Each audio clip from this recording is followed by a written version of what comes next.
治疗师，我们要怎么知道现在是一般呼吸还是有睡眠呼吸中止症呢？通常我们可以先借由睡着时候的呼吸声来听听看，那待会儿猜猜看哪一个呼吸声比较有问题？是第一个。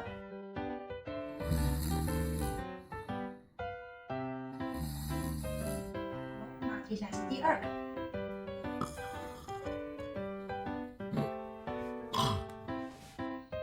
听起来应该像是第二个吧？没错，呼声很可怕，但突然吸不到空气也该害怕，因为呼吸道逐渐被阻塞住了，所以会开始吸不到气的感觉。那这时候就是缺氧的危险时刻。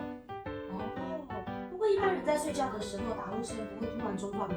其实一般人也会，但是呼吸中止症的诊断标准牵扯的因素有很多，像是呼吸气流下降的幅度、呼吸中断发生的次数以及身体是否低血氧，都是需要检查和评估才能鉴别诊断出是打呼还是睡眠呼吸中止症。